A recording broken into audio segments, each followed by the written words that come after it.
ময়দানে ছিলেন, যে খঞ্জর নেই, যে পল্লব নেই, আল্লাহ রাসূলের চাচাকে মেরে ফেলেছে, ওই খঞ্জর নেই মুসাইলামাতুল কাযযাবকে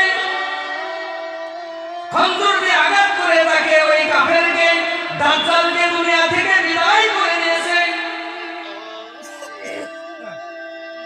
কিন্তু হযরত ঐশী রাদিয়াল্লাহু তাআলা আনহু আল্লাহ রাসূলের কাছে যাইতে ভয় পাইতেন।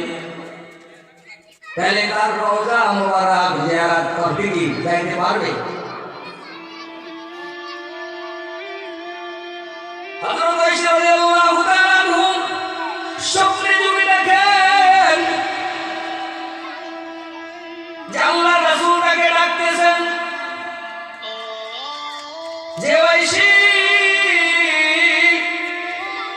আমার চাচাকে যে খঞ্জর দিয়ে আঘাত করে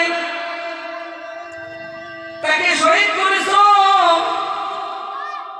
আর ওই খঞ্জর দিয়ে আবার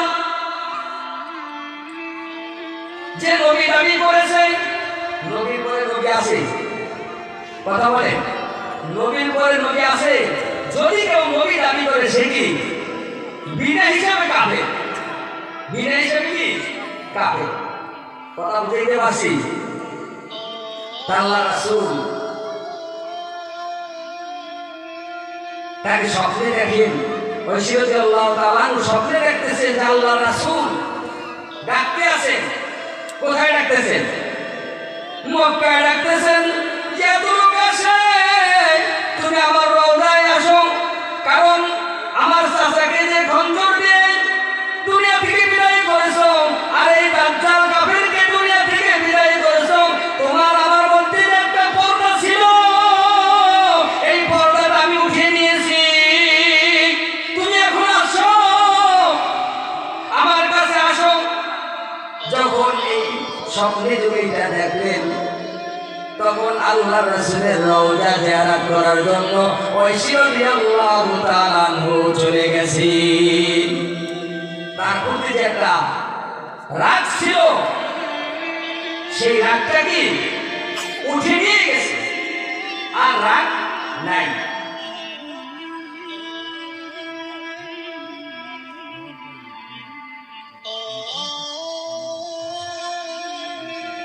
দেখুন আল্লাহ রাসূল ঐশীর উপর কোন রাগ আছে? নাই। এখন বর্তমান কাদিয়ানীরা নবী দাবি করতেছে এবং মুসলিম হিসাবে দুনিয়ায় বসবাস করতেছে, যারা এদের পক্ষে থাকবে এরা কি মুসলিম? কথা বলেন, এদের পক্ষে যারা যাবে এরাও কাফের, যারা এদেরকে সহযোগিতা করবে এরাও কাফের। বর্তমান প্রেক্ষাপটে এই পন্থী কাদিয়ানী পন্থী লোক বহুত আছে। আমরা যেমন ইস্তেমা করি, এরাও কিন্তু ইস্তেমার ঘোষণা করেছে। এরা কি মুসলমান ঘোষণা করতেছে? এরা কি আল্লাহ রাসূলের রওজা জিয়ারত করতে পারবে? আল্লাহ রাসূল বলেন অমুসলিম দুনিয়ায় বসবাস করবে, অবশ্যই করবে, কিন্তু এরা আমার রওজা আতাহারে যেন এসে না আসে, কারণ যখনই ওখানে হাত লাগাবে তখন ওই জায়গাটা নাপাক হয়ে যাবে। এই জন্য আমরা কি করবো? সন্তানদেরকে কোরআন শিখালে কোনোদিন সে কাদিয়ানী হবে না, সন্তানকে কোরআন শিখালে সে নাস্তিক হবে না, সন্তানকে যদি কোরআন শিখানো হয় সে মুরতাদ হবে না। হবে কোরআন সন্তানকে যদি কোরআন শিখান সেই সন্তান বেনামাজি হবে না, যে সন্তানকে কোরআন শিখাবেন সেই সন্তান সুদখোর হবে না, যে সন্তানকে কোরআন শিখাবেন সেই সন্তান সুদখোর হবে না, যে সন্তান কোরআন শিখাবে সে পথভ্রষ্ট হবে না। ঠিক না? কি আমরা সন্তানদেরকে কোরআন পড়াতে রাজি? রাজি কিনা বলেন? কারা কারা সন্তানদেরকে কোরআন পড়াবো? হাত জাগান। নারায়ে তাকবীর, নারায়ে তাকবীর। আল্লাহ তাআলা আমাদের প্রত্যেকের সন্তানকে ইলমে দ্বীন শিক্ষা দিয়ে, কোরআন শিক্ষা দিয়ে, ধর্মীয় শিক্ষায় শিক্ষিত বানিয়ে আল্লাহ তাআলা আমাদের এই সন্তানকে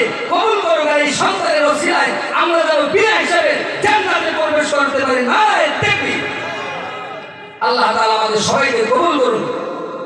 আমিন। ওয়া আখিরু দাওয়ানা আলহামদুলিল্লাহি রাব্বিল আলামিন। আসসালামু আলাইকুম।